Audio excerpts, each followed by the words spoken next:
विनय नगर शहर में शाम हुई थी। नज़ारा बदल गया था। मौसम अपनी अंगड़ाई ले रहा था। मनोरमा भी उसी में थी।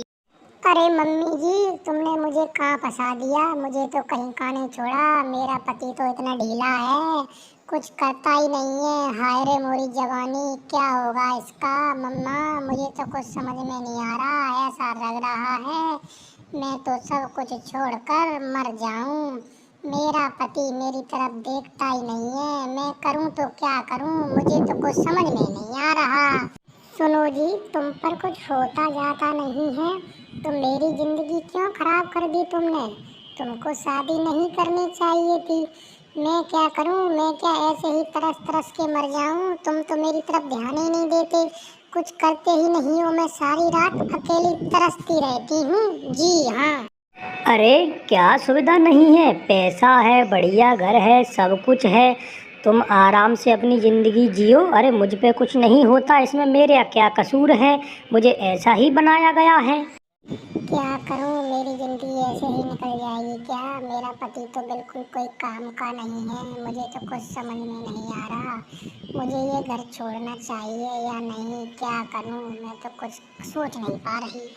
बहू, मैं तेरी मजबूरी को समझती हूँ, पर मैं क्या करूँ। तू इस घर को छोड़ के मत जाना। मेरा बेटा जैसा भी है, अब जैसा है, उसका इलाज करा रहे हैं, पर उसे कुछ फ़ायदा नहीं मिल रहा। तो क्या करूँ।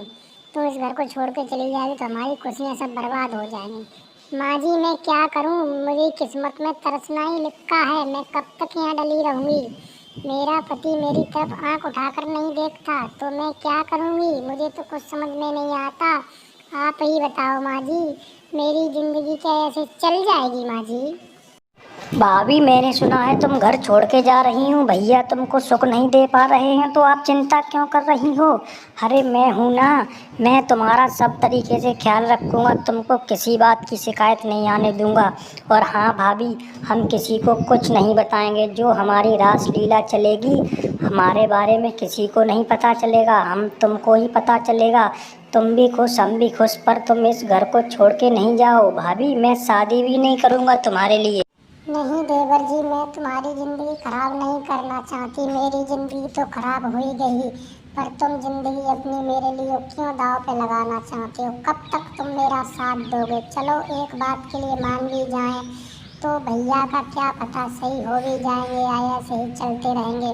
तुम अगर इतना कह रहे हो तो मैं कुछ दिन रुक के देख लेती हूँ, तुम्हारी बात मान जाती हूँ। हाँ, पर हमारे दोनों को जो बीच चलेगा आप किसी को बताओगे नहीं।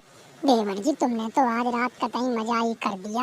कितनी एनर्जी भरी हुई है तुमने, वाह। मैं तो तुमको इतना नहीं समझती थी।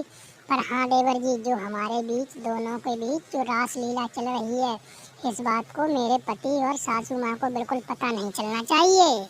भाभी जी, मैं तुम्हें प्यार की कमी नहीं होने दूंगा। अब मैं हूं ना, बस तुम इस घर को छोड़ के नहीं जाना। आज भैया से और मामी जी से बोल दो कि मैं इस घर को कभी छोड़ के नहीं जाऊंगी। सबकी चिंता कम हो जाएगी।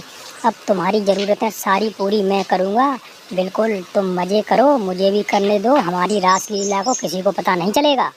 हाँ, मैंने अब फैसला कर लिया है। मैं इस घर को छोड़ के नहीं जाऊंगी। तुम्हारा इलाज कराएंगे, तुमको अच्छा स्वस्थ बनाएंगे, तुम बिल्कुल ठीक हो जाओगे। तब तक मैं अब बिल्कुल घर को छोड़ने वाली नहीं हूँ, यहीं रहूंगी। हाँ। चलो भाभी जी, अपनी रासलीला शुरू करते हैं। शाम हो गई है, सभी लोग घर के बाहर गए हैं, भैया खेतों पर हैं, मम्मी जी मार्केट चली गई हैं। आ जाओ, तनक तुमको खुश कर दूं।